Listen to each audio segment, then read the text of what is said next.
Now, you might have seen this pop up on Instagram on the 1st of September and wondered, how in the hells does anyone keep up with something like that? I'm sure most of you have heard of Inktober already, but in case you haven't, Inktober is a month-long art challenge in October where there's a different prompt every single day, and you create a piece of art for that prompt. You don't have to be a traditional ink artist to take part, but a lot of people are, and there does seem to be a tiny bit of controversy as to whether you need to use ink or not, but the official rulings are that you do not have to use ink. I don't want to get into that though. I think Inktober is just a great opportunity to create art regardless of your chosen medium. And if you've watched any of my other videos, you'll know that I love art challenges as a great way to get out of art block. There is an official Inktober prompt list, which is what I chose to use this year, but there are also so many other prompt lists out there for all the challenges of the month, so there's plenty to choose from. Before we get into it, I just want to tell you about a massive project that I've been working on with the incredible Kirsty Paints. Together, we've created a course designed to help artists thrive online in only 21 days. If you've just felt completely lost trying to work out how to grow as an artist on social media, or if you're just confused by the algorithms and you feel like they hate you and they hate artists, this course is for you. Kirsty and I have been working super hard to share everything that we know about content creation and growing as an artist on social media to help you become the best that you can be. Enroll now to learn about creating great videos on TikTok and amazing photos on Instagram that actually get seen. Not only will you get lifetime access to the course so you can come back to it over and over again, but you'll also become part of a super supportive private artist community, and you'll get a 65-page workbook to help you reach your goals. The link is in the description, and be sure to use the code RAINDROP for 10% off. Now, you might have seen this pop up on Instagram on the 1st of September and wondered, how in the hells does anyone keep up with something like that? And trust me, I get it. I felt that too, but I took part in Mermaid this year. But although I had to drop out of Mermaid about halfway through, I learned so much doing that art challenge that I can now use in other month-long art challenges. And I want to talk to you about the things that helped me actually complete Inktober. This video is about the things that I learned and the ways that I took part in Inktober and avoided burning myself out. I'm going to talk about how I prepared, why I decided to participate traditionally even though I'm a digital artist, and the things that I would do differently next year. Stay tuned to the end to see my Inktober sketchbook. So let's start right at the beginning. How did I prepare for Inktober? You might be surprised to know that most artists don't create a full piece from scratch every single day of Inktober. I've noticed that a lot of people think that this is the expectation, but that is a one-way trip to burnout. When I took part in Mermaid this year, I prepared a few sketches and ideas about 5 days before the challenge started, but honestly, it was not enough preparation, and I ended up having to drop out at around day 18. And if I'm honest, I wasn't super happy with the work I created on those last few prompts. So I knew straight off when I decided I wanted to take part in Inktober this year that I would need to do a lot more preparation if I wanted to complete it. In August, the Inktober Instagram page posted that if you join their newsletter, you can gain access to the prompt list a whole week before it goes public. If you don't join the newsletter, you do get the prompt list a month before the challenge starts, but I wanted every single day of preparation that I could possibly get. Now, I'd love to say that I used that preparation time wisely. I didn't. I procrastinated a lot. I was also super busy with all my Kickstarter stuff because that all kind of happened at the same sort of time, and so I didn't have a whole lot of time to prepare ideas and sketches, and I didn't quite get the level of preparation that I'd hoped for. I did, however, make a great head start. I decided pretty early on that I was going to take part in Inktober traditionally with ink on paper. Despite being primarily a digital artist, I saw it as a great opportunity to learn to use a new medium that I don't use very often. I haven't worked much in ink before, so it was a great time to learn.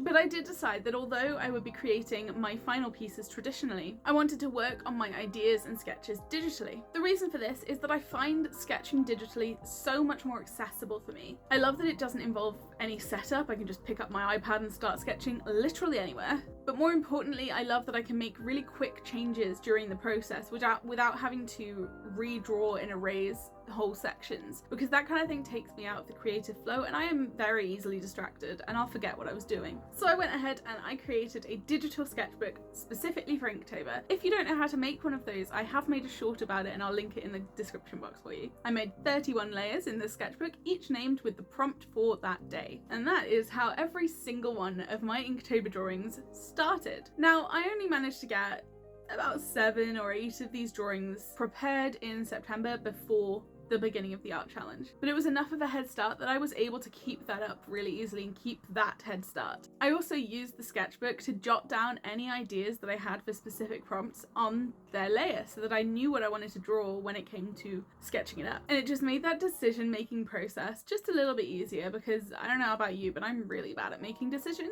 I then made the personal commitment to do a sketch a day for future prompts while participating in the Inktober art challenge. Honestly, this has been such a great practice and I think I want to keep it up. Sketching in the morning or sketching in the evening is just such a great way to wind down or to prepare for the day. And it's something that's really helped me to develop my style, which honestly I wasn't expecting. Let's talk equipment. If you want to take part traditionally with ink and paper, this is genuinely all I used. I really wanted an Inktober sketchbook. I think mainly because it would encourage me to stick it out to the end, because I wouldn't want to waste the notebook. I have so many unfinished sketchbooks, but this one was part of a plan. So I got this Ohuhu I got this Ohuhu Square sketchbook. I was looking for one with exactly 31 pages, but I couldn't find one, so I think I'll use this for future Inktobers too, so it'll just be my Inktober sketchbook. When I was choosing a sketchbook, I needed one that was relatively affordable, but I was specifically looking for something that would lay flat and that would have untextured but thick paper. So I chose a marker sketchbook. This is designed for using markers in. I have never used markers, but I figured the pages would be thick enough. It's not perfect with wet mediums, but it definitely holds up really well, so I would recommend it. The rest I already had. I have a set of waterproof fine liners. These are the Derwent Graphik fine liners, and they've been amazing, although I do wish that I had a thinner one. The thinnest nib that I have is a 0.05, and I would like a 0.01. And I also have this Windsor Newton Ink that I had left over from art school. Did think that I was going to get through that tiny little jar really quickly, but I've kept a jar of it diluted, and that's mostly what I've used, and I still have quite a lot left, so I'm quite happy with that. I'll pop links to what I used in the description, so if you wanted to get any, you could do that. So we've talked about how I prepared my sketches digitally, but how did I turn those digital sketches into traditional ink drawings? One of my goals in Inktober compared to Mermaid was to reduce the amount of time I spend on each piece. When I did Mermaid, I spent hours on each painting, and I mean hours. And I think out of everything else, this is what caused my burnout. If I'm spending like 4 or 5 hours every day on a piece of art, I don't have any energy left to do anything else. I was barely able to look after my own needs. So using my time better and working on some time management was vital for completing Inktober. Now, I couldn't print from my iPad directly into my sketchbook. I mean, it's a sketchbook. I didn't want to take the pages out. And I couldn't place the sketch underneath the page to trace it because the paper was too thick and I couldn't fit a light box inside the sketchbook. I did consider using the grid method for a time, but that would be incredibly time consuming and I don't really like the results of it personally. I was even going to try a projector app, but then I realised it would cost money and I did not have any.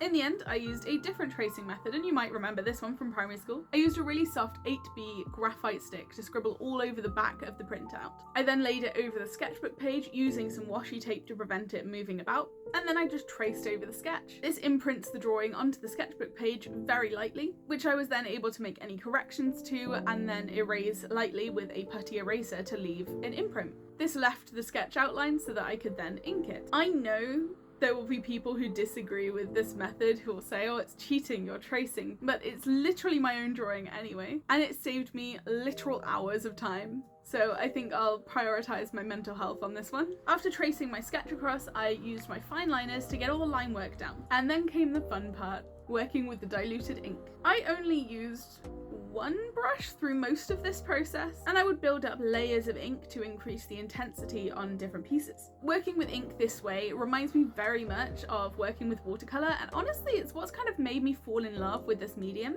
Anyway, I think this is the perfect time for my Inktober Sketchbook Tour. The prompt for this was dream, and being the first prompt I was so stuck on what I was going to do, but the moment this concept came to my mind I knew it was perfect. I loved hiding all the little extras in there, like the sleeping mouse, and I especially loved loved how I drew the dream cloud. Next we have the prompt spiders. Obviously this one was easier to think of what to draw. I wanted to play with wet ink for this one, and I created a lot of the blending in the body by dropping ink onto wet paper. I really loved the effect that this created, but you can see how on some of the legs the amount of water bled a little, but I still think it works really well for this particular piece. This one was for the prompt path, and if I'm honest, 3 prompts in and I was already kind of uninspired. I came up with this, but honestly, I don't love it. This one is still one of my favourite pieces. I might redraw it with the water techniques I developed through this challenge, but I still love it as it is. The prompt was dodge, and obviously this is kind of a sad picture, but artistically I am a big fan, and I kind of want to get it tattooed on myself. This was the first time I started experimenting with diluted ink. The prompt was matte, and I was super stuck on what to do for this one. I ended up starting with the mountains, and I kind of went from there. It's not my favourite at all. But this one, I love this one. The prompt was golden, and I knew right away that I'd want to use gold foil. This was the first time I drew one of my own characters. Meet Calanthe. They're a tiefling rogue in one of my D&D campaigns, and they love collecting shiny things, so they really were the perfect candidate for the gold leaf accent. Next we have our best boy Astarion from Baldur's Gate. I was heavily into Baldur's Gate at the start of this, I still am, but Astarion was the perfect subject for the prompt drip, with the blood dripping down his lip. I've always found drawing hair really difficult, but I really loved the technique I used here. The next prompt here was Toad, which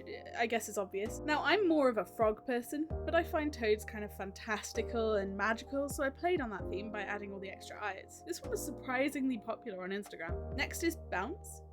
I love jellyfish. What more is there to say? I had fun dropping pure ink into water on this page, and I think it worked really well for the subject matter. I only wish I'd been a little bit lighter on the cap. The prompt for this one was Fortune, and as you can see I tried something a little different with the black background. I didn't really know the best way to do this, and I thought if I used too much liquid ink it would ruin the paper, so I used a black marker, and honestly it is super patchy. Next is Wander. I decided on worn boots pretty early. This piece is good and I'm happy with it, but it felt a little boring to me. Although my judgment must be off, as this has been my most popular piece on Instagram. The prompt for this next one is Spicy, and I really did not want to draw food, so I practiced hands again, and I drew the hands of Feyre and Rhysand from the Akatar series. My first foray into fan art on this challenge. This one is my least favourite piece, although my partner would disagree. This was for the prompt Rise, and was inspired by and Andana from Fourth Wing. I don't know, I definitely need to practice drawing dragons because I feel like I could do better. Next was Castle. I love the concept of floating castles, so that's what I did. And you'll notice those swirly clouds that I mentioned earlier too. It's fine. I don't love it, but I don't hate it. Moving on to another of my absolute favourites that I will probably definitely get as a tattoo. The prompt was Dagger, and I knew I kind of wanted a neo-traditional tattoo style, and this is what I came up with. I love it so much, and there's not really anything else to say. Any critters out there? This one was for the prompt Angel, and I took the opportunity to draw the wonderful Yasha from the Mighty Nine. And then for the prompt Demon, I decided to draw Will from Baldur's Gate, again. He really doesn't get enough love, and he's such a great character. This time I did use ink for the black box behind him, and guess what? It did not ruin the paper, it didn't even bleed through, so my fears were unfounded, and this is so much better looking. The next prompt was Saddle. I really did not want to draw a horse, and I couldn't think of anything else you could possibly put a saddle on. There were loads of amazing non-horse themed pieces that people did, but my brain just said no when I was trying to think of something. So I drew this gorgeous person with a saddle weight in their stretched ear. I actually really like this piece, even if it's kind of a loose connection to the prompt. I love this one though. The prompt was Plump, and what better than a plump, angry pigeon? I love pigeons, they're so damn cute, and they've really been done a disservice by humans. Justice for pigeons. I was disappointed by this one. The prompt was Frost, and I really wanted to draw Jack Frost from the animated movie Rise of the Guardians, but I really don't like it. My next prompt was Chains, and this is another one inspired by a D&D character, my half-orc barbarian Mud. She has a thunderous heavy flail, and I decided to draw it. I absolutely had the ulterior motive of designing myself yet another tattoo, but I love it. I am super proud of the electricity I drew around her. Next was Scratchy, so I drew a cat. Predictable perhaps, but I still think it's cute. The next prompt was Celestial, so I decided to draw another hand because you can never have too much practice drawing hands. And you can see those swirly clouds again making another appearance, but they are evolving a little. Guess what? it is another D&D character. This is Orion, and they are actually based off of my first tab from Baldur's Gate 3. They're ready for an upcoming tabletop campaign if we ever manage to get together and play. The prompt was shallow, and this was a shallow connection. I'm saying the scar was the prompt connection, but honestly I just wanted an excuse to draw them. Next was dangerous, and this lovely guy is not dangerous, unless you're not very nice to him. I had a lot going on towards the end of the month, so the main goal here was to keep it simple because I had so many other things that I needed to get done. But he is super cute. Remember the flail? This is its owner, Mud. The prompt was remove, and in our D&D campaign they just had their permanent collar removed and they were named equal, so it's kind of a sentimental piece. We're coming towards the end now, and the prompt for this one was beast, so we have our third Baldur's Gate piece. This is Halsin, who, if you know him, is a bit of a beast. I'd also been really enjoying developing my style with portraits in this challenge, so I really grabbed the opportunity to draw another. The prompt here was Sparkle, and it's another piece of fan art. This is Kaladin and Syl from the Stormlight Archive by Brandon Sanderson. If you want to know my favourite books ever, these are they. This is one of those pieces that really would have benefited from a smaller nibbed pen. Next we have the prompt Massive, and if you've been watching my shorts you'll know that I love marine life and humpback whales are my favourite type of whale, so this was a no-brainer. The prompt for the next one was Rush. I've had this sketch ready since I watched Creator Clash this year. This was Abelina Sabrina during her fight. She just looked so joyful and full of adrenaline that it made such a perfect picture. I'm also super proud of the way I drew the hair here. And finally, the last prompt was Fire. This one was also inspired by my character Mud. She's learning Firebolt, so this just felt appropriate. And I'm starting to feel really happy about the way I'm drawing hands. So that's it. Let's talk about what I'd do differently next time. Honestly, I am so happy with how Inktober's gone for me this year.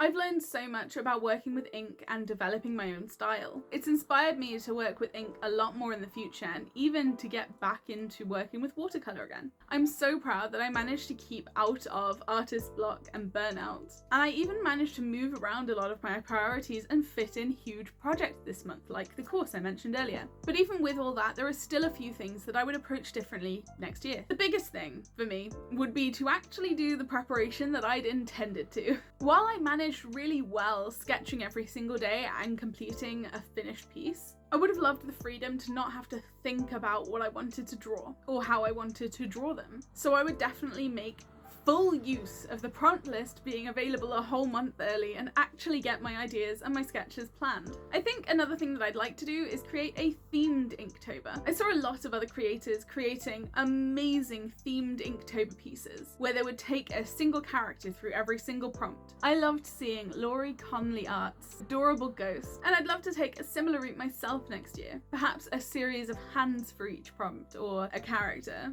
or even just a similar style. For example, some of my Inktober pieces I used a black box in them and I could keep that through the whole collection. And finally, I'd like to experiment more. I loved learning to use the ink products that I already had, but I think it could be a great opportunity to use ink in ways that I've never used them before. I'd love to try mono printing, for example, or even using a glass pen or a fountain pen. It could even be a fun experiment to try ballpoint pens or brush pens or markers. That kind of thing would definitely take a little bit more preparation and a lot more money, but I'd love to give it a go. Anyway, I hope you learned a lot from this video about how to take part in those month-long art challenges that always look a little bit scary. These challenges are honestly an amazing way to get out of artist block and to fall in love with creating again. Don't forget to enroll in Art Content 101 using code RAINDROP for 10% off, and let's thrive online in 21 days. Be sure to like this video if you enjoyed it and subscribe if you'd like to see more art related videos from me. Thank you so much for sticking around to the end.